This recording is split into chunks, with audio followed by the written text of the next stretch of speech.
एक सुंदर गांव में एक बुद्धिमान नारी रहती थी। उसका नाम था लीला। वह गांव की सभी समस्याओं का समाधान निकालती थी और लोगों की मदद करती थी। गांव के लोग उसे बहुत सम्मान देते थे। एक दिन गांव में एक प्रसिद्ध ऋषि आए। उनका नाम था आनंद। ऋषि ने गांव में शांति और प्रसन्नता देखकर लीला की प्रशंसा की। उन्होंने कहा, हे लीला, तुमने इस गांव को बहुत खुशहाल बनाया है। तुम्हारी बुद्धि और करुणा से लोग बहुत लाभान्वित हुए हैं। लीला ने विनम्रता से कहा, महात्मा, यह मेरा कोई विशेष गुण नहीं है।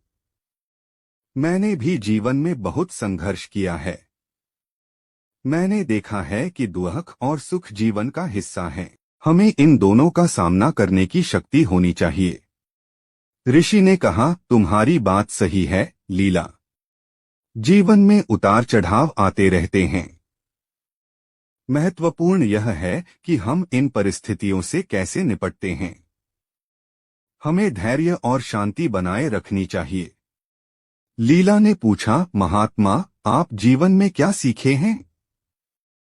ऋषि ने मुस्कुराते हुए कहा, मैंने सीखा है कि क्रोध और लोभ मन को अंधा बना देते हैं। हमें इनसे दूर रहना चाहिए। हमें दूसरों की मदद करनी चाहिए और हमेशा सत्य का मार्ग अपनाना चाहिए। लीला ने कहा, महात्मा, आपकी बातें बहुत सार्थक हैं। मैं इन बातों को हमेशा याद रखूंगी। ऋषि ने कहा, लीला, याद रखो, ज्ञान केवल किताबों में नहीं मिलता है। यह जीवन के अनुभवों से भी सीखा जा सकता है। हर व्यक्ति के पास कुछ न कुछ। विक्रम एक प्रतिभाशाली युवक था। पढ़ाई में अव्वल, खेलों में दक्ष और कला में रुचि रखने वाला। लेकिन जीवन ने उसके साथ एक ऐसा खेल खेला कि वह धीरे धीरे खुद को ही भूलने लगा। सब कुछ एक दिन में ही बदल गया। एक सड़क दुर्घटना ने उसके माता पिता को छीन लिया। अकेलापन उसे घेरने लगा। घर जो कभी खुशियों का घर था, अब एक खालीपन सा लगने लगा। दोस्तों के साथ खेलने का मन नहीं करता था। पढ़ाई में मन नहीं लगता था। दुनिया से कटने लगा। दिन भर अपने कमरे में बंद रहता।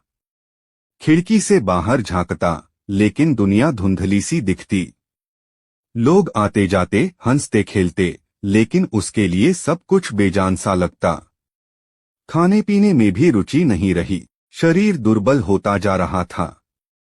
एक दिन उसके पड़ोसी ने उसे देखा।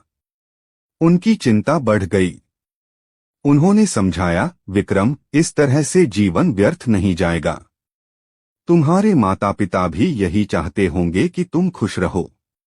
विक्रम ने सिर झुका लिया। उसे पता था कि वह गलत कर रहा है, लेकिन खुद को संभाल नहीं पा रहा था।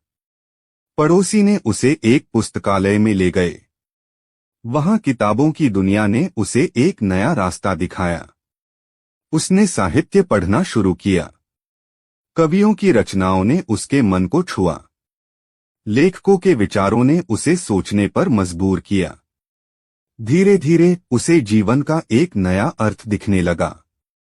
उसने महसूस किया कि वह अकेला नहीं है। दुनिया में भी ऐसे लोग हैं जिन्होंने दुख झेले हैं, लेकिन उन्होंने जीवन से हार नहीं मानी। उन्होंने अपने दुखों को अपनी ताकत बनाया। उसने खुद को साहित्य की दुनिया में खो दिया। लिखना शुरू किया। अपने दुखों को शब्दों में ढालने लगा। धीरे धीरे उसके अंदर एक नई ऊर्जा का संचार हुआ। उसने सोचा, मेरे माता पिता चाहते होंगे कि मैं कुछ करूं। मैं अपने जीवन को सार्थक बनाऊं। उसने एक साहित्यिक संस्था बनाई। युवाओं को लेखन के लिए प्रोत्साहित किया। उनकी प्रतिभा को निखारा।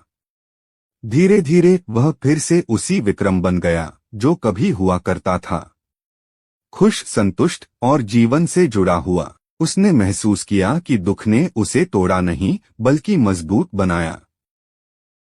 एक युवक सबको धोखा देने लगा, पत्नी समझाती है। एक कहानी जो हर किसी